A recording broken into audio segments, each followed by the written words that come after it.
4장부터는 사도행전이 새로운 국면으로 들어가게 됩니다. 우리 여러분 잘 아시겠지만 사도행전 1장에 예수님께서 제자들과 같이 계시면서 하나님 나라를 가르치시고, 그죠? 그리고 너희가 약속한 바 성령을 기다려라 그렇게 말씀하셨어요. 그리고 2장에 가서 약속한 대로 성령이 임하셨잖아요. 성령이 임하니까 그들의 마음 가운데, 마음이 아니었죠, 그들의 현실 가운데 놀라운 변화가 일어나기 시작했어요. 어떤 말인지는 모르지만 주께서, 성령께서 시키는 대로 말을 했는데 그 말을 자기 난 곳 방언으로 사람들이 듣기 시작하는, 언어가 통일되는 역사가 일어났어요. 그리고 하나님의 그 크고 아름다운 일이 선포되는 아름다운 역사 말이에요.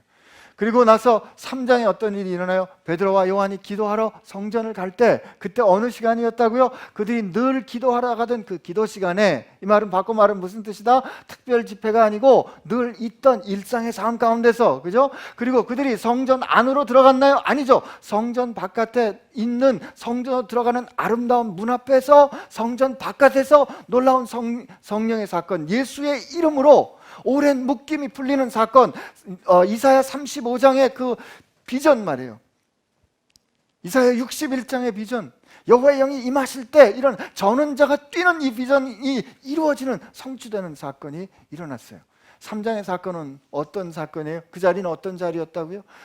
아름다운 문은 어떤 자리예요? 사람들은 그 문을 통해서 하나님께서 택하여 주신 하나님의 백성됨을 누리러 성전 안으로 들어가는데, 나면서부터 걷지 못하는 사람은 그가 어떤 이유로 걷지 못하는지는 모르지만 다른 사람이 들어가는 모습을 봐야 했어요. 그리고 그는 그 성전 앞에 있지만 그 성전의 현실에 들어가지 못한 채 거기 앉아서 구걸해야 하는 그 현실, 바로 그 자리에서 주 예수의 이름으로 놀라운 성령의 역사가 일어나는 이 사건, 일상의 삶에서, 일상의 자리에서 성령께서 역사하시는 새로운 시대가 열리고 있는 거죠, 그죠? 근데 이 4장에 들어오면서부터 원하지 않는 일들이 일어납니다.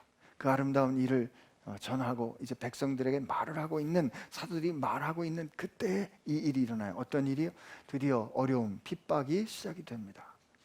핍박이 시작이 됐어요. 이들 드디어 이제 제사장들과 장로들과 성전 맡은이라는 게, 성전을 경비하는 성전 수비대, 말하자면 경찰 같은 거예요.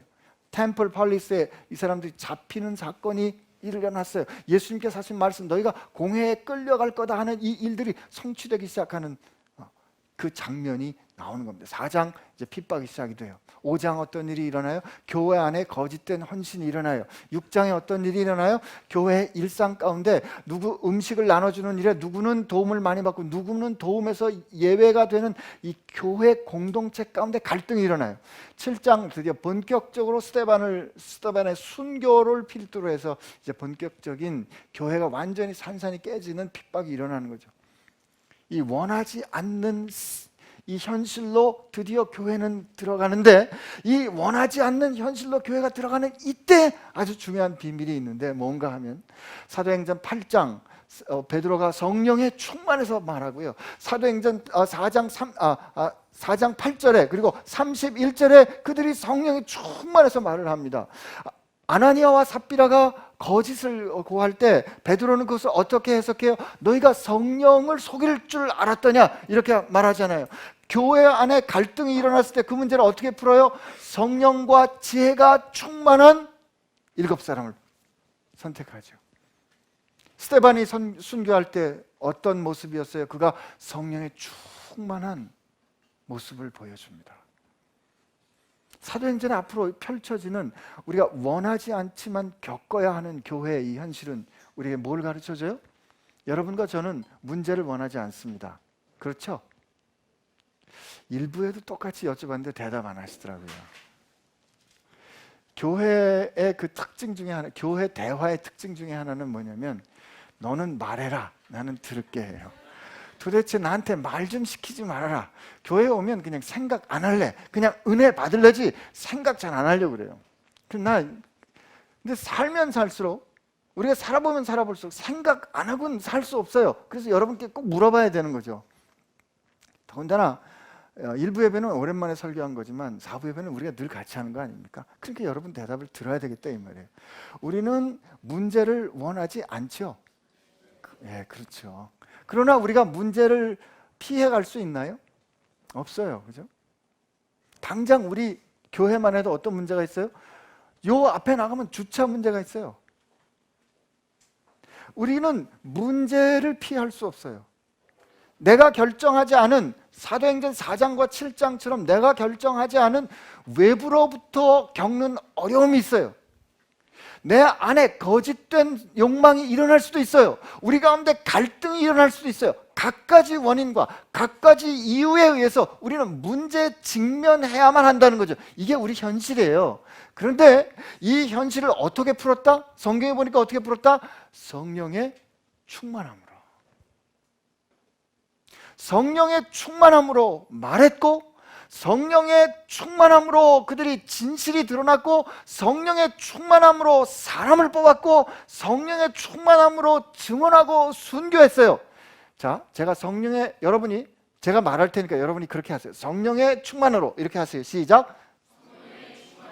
말하고, 성령의 결정하고, 행동하고, 살았다 이거죠. 그러므로 우리에게 문제가 있다는 건 어떤 기회다? 우리가 성령에 충만한가? 그렇지 않은가를 어떻게 하는 기회다? 보이는 기회라. 우리에게 문제가 있다. 그건 어떤 상황이다? 내가 성령께서 이끄시는 대로 말할 수 있는 기회를 하나님께서 주시는 거예요.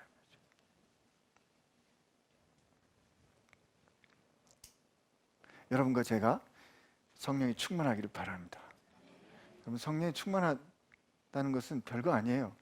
예할 일에 예하고 아니할 일에 아니하는 겁니다. 그게 뭔지 우리 오늘 말씀 보면서 좀 배워갈 수 있을 겁니다.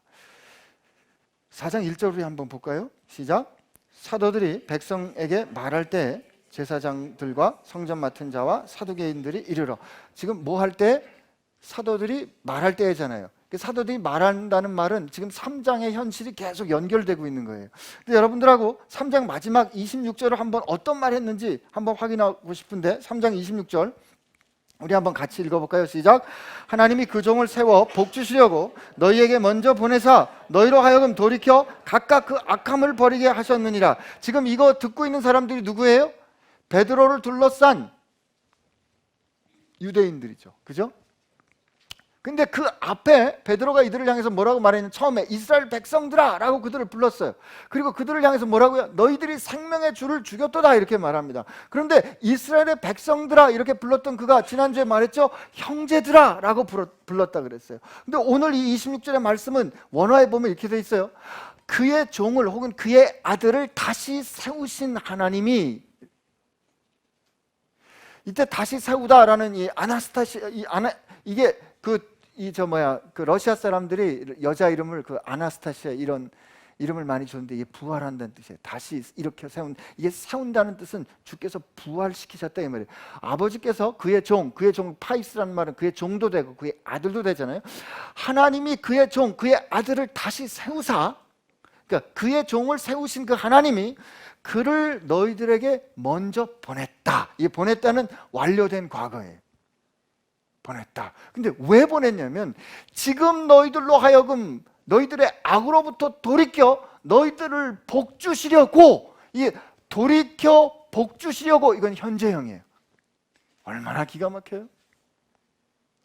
하나님께서 지금 여러분과 제가 우리가 살아가고 있는 잘못된 길로부터 지금 돌이켜 하나님께서 지금 복주시려고 우리에게 먼저 그 아들을 보내셨다. 이 일을 이루셨다. 완성하셨다. 이겁니다, 지금.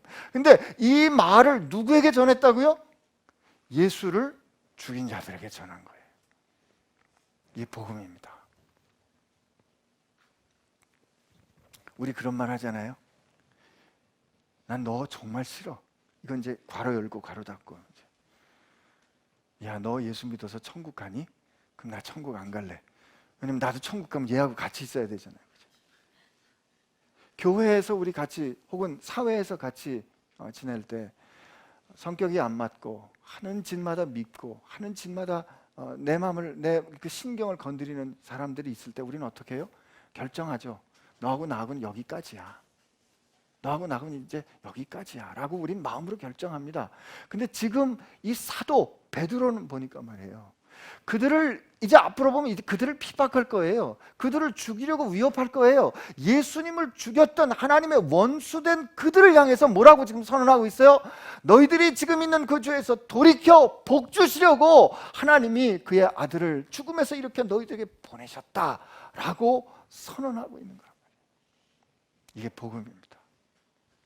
하나님은 우리가 돌이켜 하나님의 영광의 찬송이 되기를 원하세요.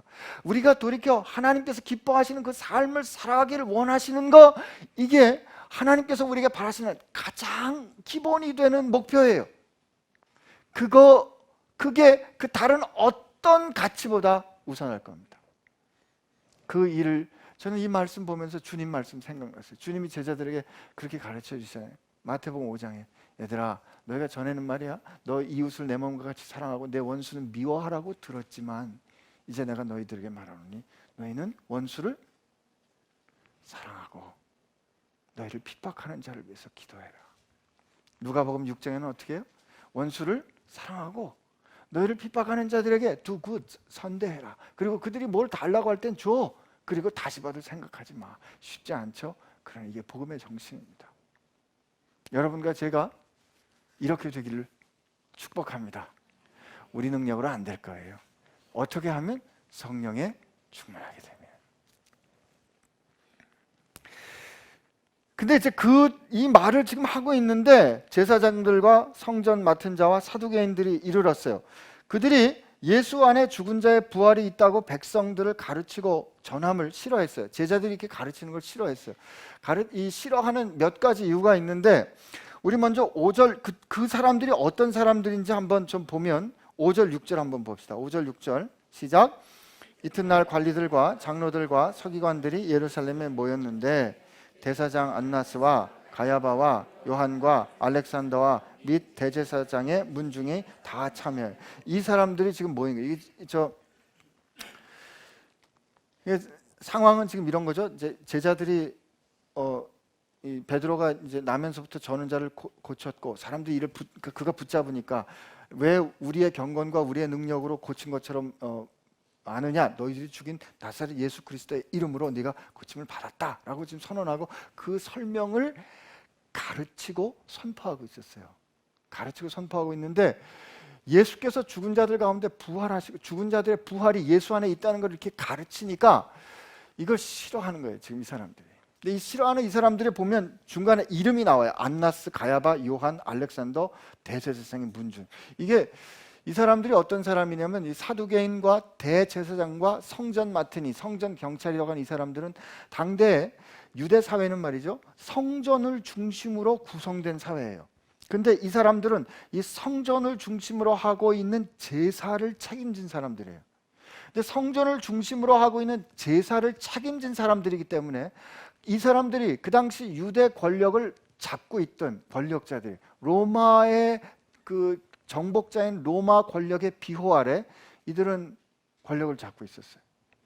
근데 이 사람들은 모세 오경만을 믿었기 때문에 모세 오경에는 부활에 대한 직접적인 언급이 찾아보기 어려우니까 부활은 없다. 굉장히 현실적인 사람들이었어요. 근데 지금 자기들이 부활은 없다라고 가르치고 모든 이 성전과 관련된, 소위 말하는 하나님과 관련된 모든 가르침은 자기들의 권세에 따라 자기들의 이 통제 아래 자기들이 허가를 해줘야 그 가운데서 일어날 수 있는데 말이에요. 지금 여기 놀라운 일이 일어났고 놀라운 일이 일어난과 동시에 사람들이 그 놀라운 일을 행한 그들로부터 듣고 있는데 이 작자들이 누군가요 말이에요. 이 작자들이 7절에 보면 너희들이 도대체 누구 이름과 무슨 권세로 이 일을 행하는 것이야? 라고 이렇게 물어보는데 13절에 다음 주에 읽어야 되겠지만 13절에 보면 이렇게 돼 있어요. 그들이 베드로와 요한이 담대하게 말함을 보고 그들이 본래 학문 없는 범인으로 알았다가 이상히 여기며 또 전에 예수와 함께 있던 줄 알고, 이렇게 돼 있는데 여기 보면 그들을 향해서 학문 없는 범인, 보통 사람으로 알았다 이렇게 하는데 이 범인이라는 이 헬라 단어가 이디오테이스인데, 이디오테이스. 여러분 저 영화 같은 데 보면 그 영어로 된 욕 중에 이디엇 있죠. 이 멍청, 이렇게 뭐, 그죠? 이디엇. 그 이디엇이라는 멍청하다, 바보 같은 녀석, 이런 멍텅구리 하는 그 욕이 이 단어에서 나온 거예요. 이디오테이스. 이게 무슨 뜻이냐면 이 사람들은 원래 능력이 없기 때문에, 더 보탤 게 없기 때문에 그 사회에 속하지 못하는 사람, 그게 나중에는 배우지 못하고 힘없고 별거 아닌, 우리로 치면 존재감 없는 사람, 이런 사람을 불렀어요. 근데 우리는 지금 안나스, 가야바, 요한 이런 대제사장들은 예루살렘에 이름 딱 대면 다 알아요. 굉장한 집안에, 굉장한 문중에 그 권세를 잡은 우리들은 이런 권세를 갖고 있는 이들인데, 그들이 볼 때 이자는 이름도 모르겠어요. 그리고 보니까 저 갈릴리 출신이에요. 아무것도 모르는 그 사람들이 배우지도 못했어요. 아무리 생각해도, 아무리 따져봐도 자격이 없는데 이들이 지금 백성들을 가르치고 있단 말이에요. 그 중간에 4절의 증언을 보면 이들이 가르치는 도에 남자만 5천 명이 믿었어요. 놀라운 영향력을 갖게 된 거예요. 그러니까 이게 도대체 받아들일 수가 없는 거예요. 받아들일 수가. 왜 받아들일 수가 없는가 한번 잘 보세요. 이들이 뭐를 증언했냐면, 우리가 예수의 이름으로 이 일을 행했다. 지난주에 말했잖아요. 여기도 오늘 그 뒤에도 그 고백이 나오는데, 예수의 이름으로 말했다는 뜻은 뭐냐면 예수께서 십자가에 달려 죽으셨어요. 그죠? 근데 이들이 예수께서 왜 꼭 십자가에 달려 죽어야 했냐면, 예수님은 하나님을 아버지라고 불렀어요. 이게 하나님을 아버지라고 부르는 건 참칭하는 거예요. 내가 하나님의 아들이라고 말하는 건 이 신성 모독이거든요. 그래서 십자가에 예수님이 달려 죽었던 거는 신명기에 보면 신명기적 저주, 하나님으로부터 버림을 받은 사람이 나무에 달려 죽게 돼 있어요. 그러니까 나무에 달려 죽었다, 그건 하나님으로부터 저주받아 죽었다라고 된 건데, 그 일이 그대로 이루어졌어요. 그러니까 하나님의 심판이 온전히 이루어진 거로 제사장들이 생각했던 거죠. 이 제사장들이 예수님을 죽이기로 작당했다는 아주 분명한 증거는 어디서 나옵니까? 여러 군데서 나오지만, 예를 들면 요한복음 11장에 나옵니다. 요한복음 11장에 예수님께서 나사로를 살리니까 사람들이 예수님을 다 믿기 시작하고 예수님을 따르기 시작하니까 바리새인들하고 대제사장들이 같이 모였어요. 여러분, 바리새인하고 대제사장들은 물과 기름입니다. 개와 고양이 사이예요. 이거 공부 좀 해보세요. 제가 설명 안 해드릴래요. 이 대제사장과 바리새인들이 서로 같이 있을 수가 없는데, 그 상황에 보면 둘이 같이 모여요. 같이 모여서 걱정한다고요. 모든 사람들이 다 저 사람을 따르고 있는데, 저러다 보면 로마 사람들이 와서 우리 땅과 우리 민족을 다 빼앗아갈 겁니다. 어떻게 하면 좋겠습니까? 그랬더니 대제사장 가야바가, 한 사람이 온 민족 전체를 위해서 죽는 것이 유익하다라고 작당을 합니다. 예수님 죽이기로 작당을 해요. 그들이 그렇게 작당해서 십자가에 달려 예수님께서 죽으셨어요. 자기들은 그렇게 해결한 줄로 알았는데, 그 예수의 제자들이 뭐라고 떠들기 시작했냐면, 그 예수께서 다시 사셨다는 거예요. 그 예수께서 다시 사시고, 그 자신 예수께서 그 다시 살았다고 하시는 그 예수의 이름으로 지금 뭘 하고 있냐면, 그 예수의 이름으로 나면서부터 걷지 못하는 사람에게 명령했는데 그가 일어났잖아요. 예수의 이름으로 명령했는데 예수의 이름으로 명령한 게 현실이 되었어요. 그 말은 그 이름의 주인인 예수께서 지금 살아계셔서 이 상황을 통치하고 계시다, 이 뜻이거든요. 그러면 지금 걷지 못하는 사람이 걷는 이 현실이 예수의 이름으로 되었다는 것은, 그들이 말한 죽은 자의 부활이 일어났다는 뜻이고, 죽은 자의 부활이 일어났다는 것은, 그리고 예수 안에 죽은 자의 부활이 있다는 것은 하나님께서 지금 새롭게 시작하는 새 통치가 시작된 거기 때문에, 새 통치가 시작됐다는 것은 이제까지 자기들이 붙잡고 있던 기득권이 거부되는 상황이 되는 거예요. 복잡하게 설명드렸는데요, 그냥 여러분께 그냥 여쭤볼게요. 나면서부터 걷지 못하는 사람이 걷는 거는 기쁜 일입니까? 나쁜 일입니까? 근데 이 사람들 왜 기뻐하지 않았어요? 요한복음 9장에 보면 나면서부터 소경된 사람이 눈을 뜨게 됐잖아요. 근데 왜 거기 있는 서기관들하고 성경 선생들은 왜 발끈했어요? 왜 그 일 행하신 예수님 향해서 저 죄인이라 그랬어요? 안식일에 고쳤다고 그랬잖아요. 그죠? 지금 성경은 뭘 보여줘요? 여러분, 우리 가운데 이런 태도 없나요? 진짜 좋은 일이야. 진짜 감사한 일이야. 그런데 내가 싫어하는 사람을 통해서 그 일이 일어났어요. 그럼 우리 어떻게 한다? 안 좋아해. 안 좋아해. 속으로 배 아파하죠. 그러면서 어떻게 하든지 그 가치를 좀 내려놓는 이 태도 말이에요. 우리 아침 저녁 TV만 틀면 그거 나오잖아요. 이런 소위 말하는 진영 논리에 의해서 옳고 그름을 따르지 않고 어느 당이냐에 따라서 이 때법을 쓰는 거 우리 날마다 보고 있잖아요. 그게 얼마나 상황을 망가뜨리고 있냐. 여러분과 저는 성령에 충만한 사람들은 옳은 일에 예할 일에 예하고 아니할 일에 아니해야 합니다. 좋은 일은 좋은 일이라고 그래야 돼요. 내가 이걸 인정하는 게 내게 손해가 될지라도 그 일을 그렇게 인정해야 됩니다. 그게 성령 충만한 거예요. 교회가 살다 보면 부끄러운 일을 겪을 수 있어요. 우리들이 잘못한 일이 있을 수 있어요. 그때 어떻게 해야 돼요? 잘못했습니다. 이건 하나님께서 기뻐한 일이 아닙니다 라고 우리가 먼저 하나님 앞에서 가슴을 찢고 우리가 입었던 명예 옷을 내려놓고 벗어놓고 하나님 앞에 잘못했습니다 그래야 한다고요. 이게 성령 충만이에요. 그렇지 이게 우리는 어떻게 말하냐면 교회가 그래도 교회가 덕을 세워야지, 교회가 그러면 안 되지 라고 우리가 고백해야 될 일, 아니라 그래야 될 일 자꾸 끌어안고 숨겨요. 속에서 썩고 있어요. 속에서 썩고 있기 때문에 고름 냄새, 썩는 냄새, 똥내가 진동한다고요. 근데 자꾸 덮어요. 자꾸 감춰요. 제가 파키스탄 갔을 때 거기 그 사람들 평토장 하더라고요. 그냥 땅 위에다 사람 넣고 그 위에다가 이렇게 흙을 덮어놨는데 여름이 얼마나 더워요. 파키스탄 얼마나 더워요. 그 옆에 지나가는데 막 말할 수 없이 지독한 냄새나 회칠한 무덤 같다고 그랬잖아요. 오늘 우리가 그런 모습 아닐지. 정직해야 하고 좋은 일에 기뻐할 수 있어야 하고요. 슬퍼해야 할 일에 슬퍼할 수 있어야 합니다.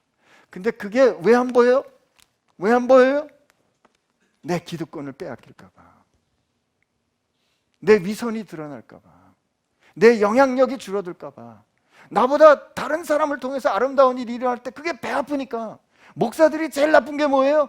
다른 목사 설교 잘하면 아멘 해야 되는데 아멘이 안 나와. 왜 나는 왜 저 본문에 저 묵상이 안 나올까를 가지고 땅을 치는 거 아니에요? 제일 어려운 게 뭐예요? 나보다 설교 잘하는 분이 내 앞에서 설교할 때 그 다음에 설교하기가 제일 어렵다는 거 아니에요?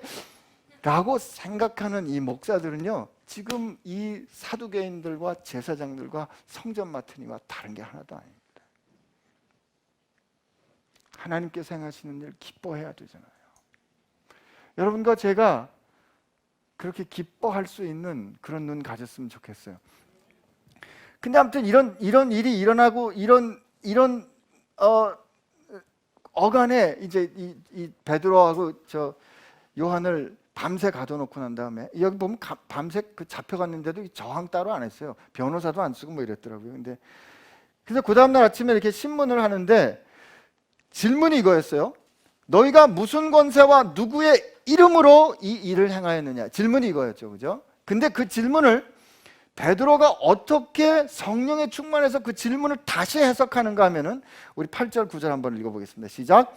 이에 베드로가 성령이 충만하여 이르되 백성의 관리들과 장로들아, 만일 병자에게 행한 착한 일에 대하여 이 사람이 어떻게 구원을 받았느냐고 오늘 우리에게 질문한다면, 난 하나님께서 여러분에게, 제게 이런 지혜 주시기를 축복합니다.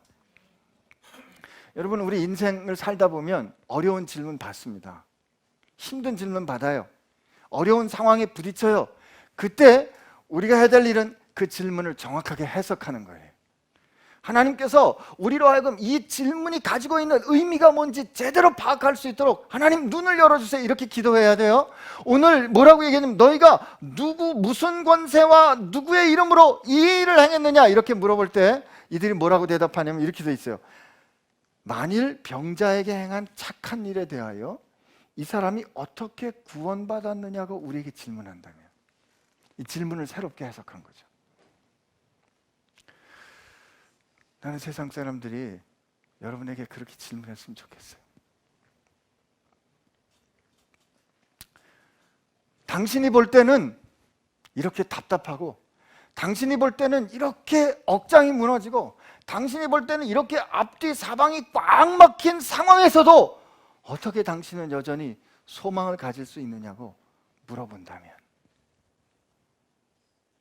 내가 주인 돼서 그전에는 내가 어떻게든지 벌어보려고 아둥바둥 살다가 이제는 내 것을 넉넉히 나누어줘도 내가 풍성히 누리며 살 수 있는 그 변화의 이유가 무엇이냐고 내게 물어본다면, 내가 지금 이렇게 병들었어도 내 마음 가운데 영원한 생명을 향한 이 기쁨이 샘솟듯 터져나오는 이유가 뭐냐고 당신이 내게 물어본다면, 우리가 서로 이렇게 잘 모르고 서로 다른 사람들인데 이렇게 다른 사람들이 함께 모여서 아름다운 공동체를, 나는 죽었다 깨어나도 안 될 것 같은데 이렇게 되어진 이유가 뭐냐고 당신이 물어본다면, 나는 하나님께 버림받았다고 생각했고 하나님께 도저히 갈 수 없는 사람이라고 생각했는데 오늘 내가 하나님을 아버지라고 부르게 된 이 변화의 이유가 무엇이냐고 당신이 내게 물어본다면, 라고 여러분이 다시 질문할 수 있는 축복이 있기를 바랍니다. 난 이런 변화가 우리 가운데 있었으면 좋겠어요. 이 질문과 이 갈등과 이 어려움이 있게 된 이유는 그 가운데 착한 일, 그 가운데 놀라운 일이 일어났기 때문에 그런 거예요. 성령께서 우리 삶 가운데 그런 놀라운 일, 착한 일을 일으켜 주시기를 여러분 소망하시고, 그런 일이 일어나고 그런 일 때문에 여러분들이 질문받게 되기를 원합니다. 누구의 권세로, 누구의 이름으로 이런 일이 당신에게 일어났는가? 또 한 가지 여기서 우리가 봐야 될 게 말이죠, 이 사람이 착한 일을 행하여 건강하게 된 것으로 멈추지 않았어요. 그걸 어떻게 해석을 했어요? 이 사람이 중간에 보면 10절에 보면 이 사람이 건강하게 되어 너희 앞에 섰다라는 육체의 치유에 관한 부분이 있지만 9절에는 이 병자에게 향한 착한 일에 대하여 이 사람이 어떻게 뭘 받았다고요? 구원을 받았다고요. 이게 여러분과 제가 예수님을 통하여서 우리 삶 가운데 일어난 변화는요, 우리가 주님 앞에 나갈 때 다 소원이 있어요.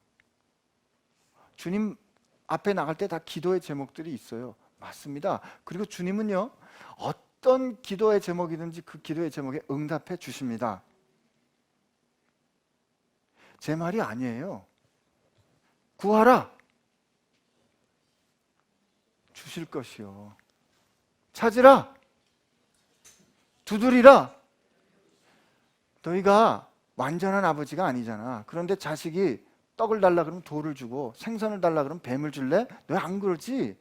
그러면 완전하지 않는 너희들도 그런데 하물며 하늘에 계신 아버지께서 너희가 구할 때 주시지 않겠느냐? 주님 말씀하셨잖아요.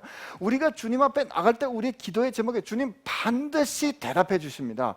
문제는 우리가 원하는 게 아닐 때가 있어서 그런 거지, 주님 반드시 대답해 주세요. 근데 그 주님께서 우리에게 대답해 주시는 거, 내가 원하는 거를 얻는데 마지막이 아니라 주님은 우리가 온전한 구원에 이르기를 원하시는 거예요.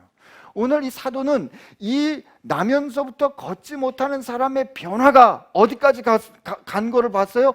구원받았는가? 어떻게 구원받게 되었는가로 묻는다면 이라고 말했거든요. 여러분과 제가 구원받았다는 것은 다른 표현으로 하면, 좀 전문적인 용어를 쓴다면 이건 종말론적인 사건입니다. 지금 사도행전을 읽을 때 여러분들 이 종말론적인 긴장을 늘 갖고 읽으셔야 돼요. 따라해 보세요. 밥 먹고 좀 졸리잖아요. 우리가 구원받았다는 것은 내 종말이 왔다는 뜻입니다.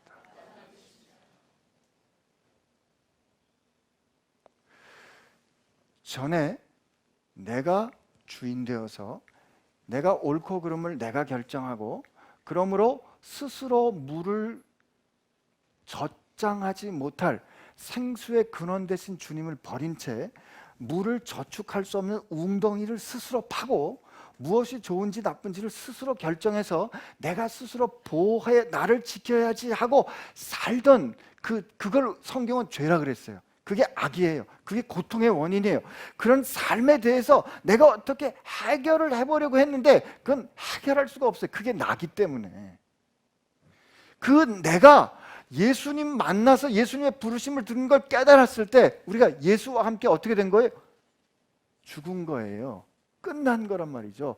끝나고 이제 여러분과 저는 그 흑암의 나라에서 그의 아들의 사랑의 나라로 옮겨진 새로운 삶이 시작됐어요.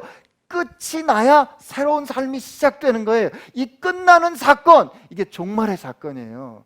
이 성령께서 강림하시는 건 이 종말의 사건이고 이게 구원이라니까요. 이가 어떻게 구원받았는가 이걸 물어본다면 이것은 바꿔 말하면 그가 자기가 주인 되었던 삶에서 끝이 나서 이제 예수님의 통치를 받는 그 삶으로 들어가게 된 이유를 말한다면 이게 예수의 이름으로의 뜻입니다. 여러분과 제가 그런 뜻에서 우린 다 이미 한 번 끝난 인생을 살고 있기를 축복합니다.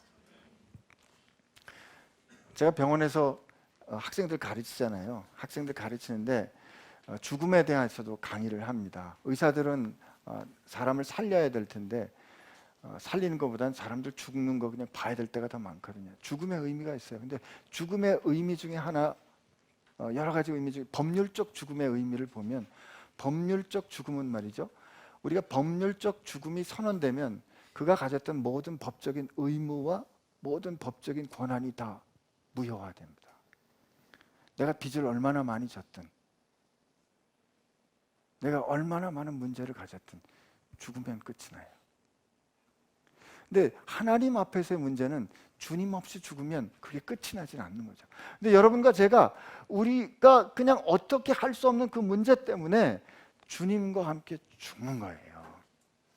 그리고 주와 함께 다시 살아난 이 놀라운 변화가 이 제자는 이 사도는 그들이 묻는 누구의 권세와 누구의 이름으로 이 일을 행했느냐 할 때 그 이 일이 무엇인지 정확하게 가르쳐 줬습니다.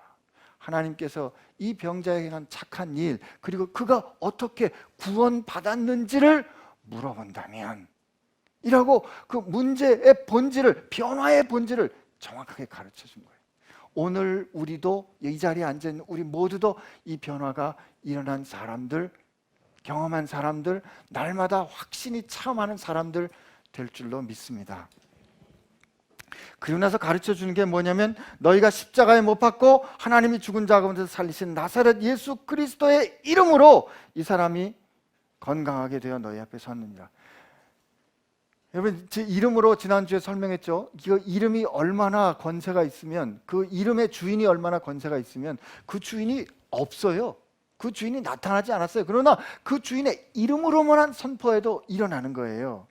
이게 하나님의 작전이라니까요. 주님께서 우리 모두에게 그 이름을 쓸 수 있는 권세를 주신 거예요. 이제 여러분과 제가 천지사방에 흩어져요. 우리 각각 삶의 자리에 가요. 근데 각각 삶의 자리에 가서 우리가 예수 그리스도의 이름으로 살 수 있는 권한을 주셨어요. 그 말은 무슨, 그걸 통해서 하나님께서 세상을 통치하시겠다 이거예요. 근데 이 놀라운 사건에서 여기 이 대조를 보세요. 너희가 십자가에 못 박고,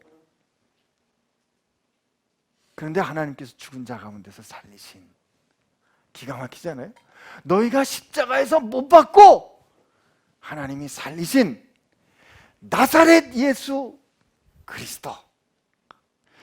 여러분, 저 나사렛 예수는 좋은 뜻일까요? 나쁜 뜻일까요? 더 안 물어볼게요. 요거만 물어볼게요. 나사렛 예수는 좋은 뜻일까요? 나쁜 뜻일까요? 나쁜 뜻? 왜 나쁜 뜻이에요? 하대하는, 이야, 성경 공부 좀 하셨어요. 맞아요. 어떻게 알아요? 나사렛이란 동네 자체가 이방인의 땅이었어요. 그리고 거기는 떠돌다가 부평초처럼 떠돌다가 버림받은 사람들이 가는 땅이었어요. 그걸 내가 어떻게 증명할 수 있느냐? 빌립이 말해요. 요한복음 1장에 빌립이 나다니엘이라는 사람 만나가지고 예수님께 가보자 그래요. 예수님께 가자 그러면서 나사렛 예수시다. 그랬더니 나다니엘이, 이 사람이 공부 좀 한 사람이거든요. 야, 나사렛에서 무슨 선한 것이 나겠는가? 그게 나사렛이란 평가예요. 근데 예수님은 자기 앞에 나사렛 예수라는 평가를 갖기를 기뻐하신 거예요. 그런데 그 나사렛 예수가 그리스도야. 죽은 자들 가운데 우리가 죽었으나, 그거를 죽였으나 하나님께서 살리셨어요. 나사렛 예수 그리스도야. 그 뒤에 너희 건축자들이 버린 돌을 하나님께서 그를 모퉁이와 머릿돌 삼으셨다는 거죠. 그리스 건축, 고대 그리스 로마의 건축은 이쪽에서 오는 벽과 이쪽에서 오는 벽이 서로 만나서 건물을 이루어야 되는데, 이쪽에서 나오는 돌, 이쪽에서 나오는 돌이 서로 지지할 모퉁이돌, 코너스톤이 있어야 돼요. 그래야 이게 건물이 세워지는 거예요. 이게 모퉁이돌이에요. 그리고 그 사람들이 1세기, 2세기에 세웠던 그 아치가 아직도 안 무너져요. 어떻게 아치를 만드는가? 여기 돌들을 이렇게 싸가는데 서로 이렇게 돌들을 싸갈 때 이게 왕 무너질 거 아니에요. 여기 쐐기 모양으로 딱 박아놓은 돌이 있어요. 이게 캡스톤이에요. 이 쐐기 모양으로 박아놓은 이 돌 때문에 이 아치가 몇천 년이 지났는데도 안 무너지는 거예요. 사람들은 버렸어요. 예수께서 아주 산산히 버려졌어요. 형편없이 버렸어요. 그런데 그 버린 돌을 하나님께서 그를 새롭게 지어가시는 하나님의 전에 모퉁이돌, 머릿돌을 삼으셨다는 거죠. 우리는 예수님이 될 수는 없지만 예수님이 우리의 삶의 길이 되고 우리로 하여금 범사에 그의 분량에까지 자라는 희망을 하나님께서 정하셨을 때는 여러분과 제가 그분 닮아가기를 원하십니다. 그러므로 지금 여기 보니까 세상에 안 좋은 단어는 다 나왔어. 이 사람들이 이디엇이야. 베드로와 요한을 이 학벌 좋고 집안 좋고 명문 있는 사람들이, 권력 잡은 사람들이 이디엇으로 봤어요. 별거 아닌 놈으로 봤어요. 그런데 이 사람들은 못하는 걸 이 사람들은 했잖아요. 이 사람들은 권세를 잡았지만, 자기들의 시스템을 통제한다고 했지만 죽었다 깨어나도 못하는, 나면서부터 걷지 못하는 사람을 이 사람들은 고쳤잖아요. 예수의 이름으로. 우리가 무명한 자 같으나 우리가 유명하고, 우리가 속이는 자 같으나 우리가 진실하고, 우리가 가난한 자 같으나 세상을 부요하게 하는, 우리가 무명한 자 같으나 우리가 질그릇과 같으나 그리스도의 전권 대사가 돼서 세상을 하나님과 화목해 하는 삶을 사는 이 영광 말이에요. 이 영광이 여러분과 제 영광 될 줄로 믿습니다. 이 강렬한 대조, 이 격렬한, 어떻게 표현해야 되겠어요? 이 격한 뭐죠? 이게, 야, 정말 나는 그래서 고린도전서 1장이 너무 좋아요. 여러분, 너희들 불렀을 때 한번 생각해봐. 니네들 불렀을 때 세상에 니네 아무것도 아니었어. 아무것도 아닌 너희들을 하나님이 뭐 되는 사람들 부끄럽게 하시려고 하나님 너희를 부르셨다. 그거를 예수님께서 본이 되신 거예요. 본이 되신 거예요. 근데 말이에요, 제일 마지막에 12절의 말씀 우리 한번 같이 읽겠습니다. 우리 한번 믿음으로 선포합니다. 시작. 다른 이로서는 구원을 받을 수 없나니 천하 사람 중에 구원받을 만한 다른 이름을 우리에게 주신 일이 없음이라 하였도다. 아멘. 이거 말이에요, 요거 가지고 아주 불편하게 생각하는 분들이 많아요. 이래서 기독교인들은 너무 배타적이고, 이래서 기독교인들은 자기들밖에 모르고, 세상에 등산하는 길이 뭐 어디 하나뿐인가, 정상에 오르는 길이 여러 가지지, 하나님은 다 사랑하셔서 불교에게도 말이에요, 저 이슬람 사람에게도 다 자기의 그런 것들을 알게 하셨는데, 그래서 뭐라고 말하냐면 익명의 그리스도인이라고 불러요. 어나니머스 크리스천. 그래서 불교도 가운데도 이슬람교도 가운데도 하나님은 익명의 그리스도인을 뒀다고 누가 말해요? 우리 집안에서 말해요. 우리끼리.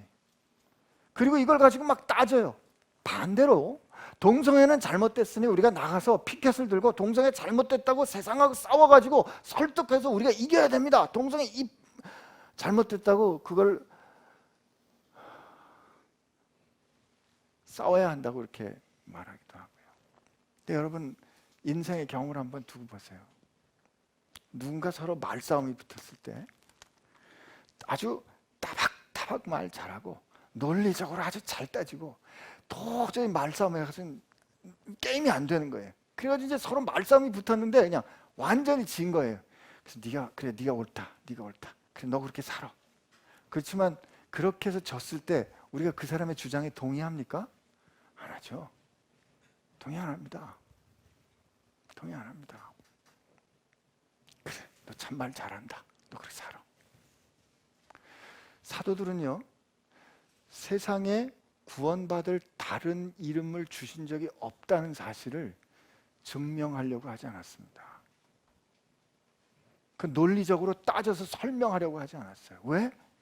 그게 현실인데. 아침마다 동쪽에 해가 뜨는 거 여러분 아침마다 일어나서 동쪽에 확인하세요? 안 하죠? 왜? 그게 진실이고 그게 사실이니까. 그거를 우리가 이거 증명할 필요가 없는 자명한 진리. 다만 그들은 그것을 살았을 뿐이에요. 다만 그들은 그 현실을 누리고 살았을 뿐이에요. 오늘 우리 교회 가운데 우리 안에 계신 이는 세상보다 큰 분이 있습니다. 세상에서는 환난을 당하지만 너희들 염려하지 마. 내가 세상을 이겼어 라고 말씀하신 그분. 저도 이 고민 가진지 않은 게 아니에요. 어떻게 주님 모르고 죽은 사람들 그럼 어떻게 하는, 그거 걱정하지 마세요. 하나님 다 알아서 해결하세요. 하나님이 세상을 지으셨기 때문에 세상을 지으신 하나님은 우리의 지혜와 헤아림 너머에 완벽하게 그 문제를 해결하실 솔루션을 가지고 계시다고요. 우리는 다만 그 알려주신 그 이름을 가지고 누릴 책임이 있어요. 여러분과 제가 이거 자꾸 해결할 수 없는 씨름 하려고 하지 마시고요. 그냥 사도들처럼 누리세요. 여기 보세요. 그냥 선언하잖아요. 그렇게 선언하고 선포할 때 여러분들에게 놀라운 그 진리를 살아내는 능력이 있게 되기를 축복합니다. 말씀 정리해야 되겠죠. 오늘 이 말씀을 정리할 때 이렇게 정리하고 싶어요. 오늘 말씀은 앞으로 시작되는 몇 장은 말이에요, 우리로 하여금 원하지 않는 현실을 가르쳐 줍니다. 뭐요? 시험 당할 거라 이거죠. 어려움 겪을 거라 이거죠. 힘든 일 당하게 될 거라 이겁니다. 근데 성경은 뭘 가르쳐줘요? 그때 우리가 어떻게 성령의 충만한지를 보일 수 있는 기회이다 라고 가르쳐줍니다.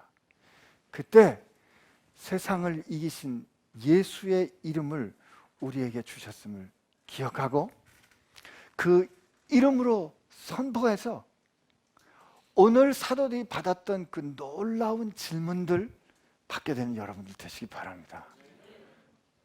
그 질문 받았을 때 어려움 중에 여러분들 이렇게 꼭 대답하셔야 돼요. 만약에 당신이 오늘 이 상황 가운데 왜 이렇게 아름다운 일이 일어났느냐고 묻는 것이라면 다른 이름이 아니고 오직 구원받을 그 유일한 이름 예수께서 이 일을 나를 통하여 행하신 겁니다. 겸손하게 그러나 당당하게 흔들림 없이 선포하시는 축복이 여러분과 함께 하시기를 바랍니다.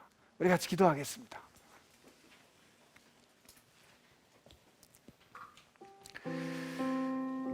우리 하나님 앞에 주님, 저도 성령 충만하고 싶습니다. 성령 충만해서 말하고, 성령 충만해서 결정하고, 성령 충만해서 행동하고, 성령 충만해서 그냥 내 이익과 두려움 앞에서 그냥 나를 지키려고 하는 것이 아니라 어떻게 하면 하나님께서 기뻐하시는 결정이 될까? 어떻게 하면 예수님께서 지금 통치하시는 것을 드러낼 수 있을까? 말하고 결정하고 행동하는 성령의 충만함을 제게 허락하여 주옵소서. 어려운 일이 올 때마다 하나님께서 내게 성령의 충만함을 보일 수 있는 기회로 볼 수 있는 눈을 열어 주옵시고, 그래서 구원받을 유일한 이름인 예수의 이름이 선포되는 역사가 있게 하여 주옵소서. 이렇게 하나님 앞에 우리 같이 기도합시다. 예, 하나님 감사합니다. 우리에게 은혜를 주셔서 감사합니다. 우리로 이 하나님 앞에 나갈 수 있도록 해주셔서 감사합니다. 주님 정말 감사합니다. 우리가 연약하고 우리가 부족하고 세상에서 정말 우리가 보잘것없지만 하나님 우리를 불러주셔서 하나님의 놀랍고 아름다운 이름을 증거하고 선포하고 선언할 수 있게 해주심에 감사합니다. 어떤 희한한 능력이나 어떤 변화 그것을 바라기 이전에 하나님 우리가 어떤 특별한 순간에만 하나님을 경험하고 어떤 특정의 장소에서만 주님의 임재를 경험하는 것이 아니라 일상의 삶에서 매일 겪어내야 하는 어려운 일들 가운데 예수님의 이름이 승리하는 주의 뜻이 이루어지는 그리고 주의 뜻에 따라 우리가 어려움을 겪어내는 영광, 그 성령의 충만함이 우리 모두에게 허락되게 하여 주옵소서. 사도들처럼 그렇게 주께서 인도하실 때 다만 신뢰하고 순종하는 믿음 갖기를 소원하오며 이 모든 일 이미 이루신 주님이 우리와 함께 계심에 감사하고 예수님의 이름으로 기도합니다.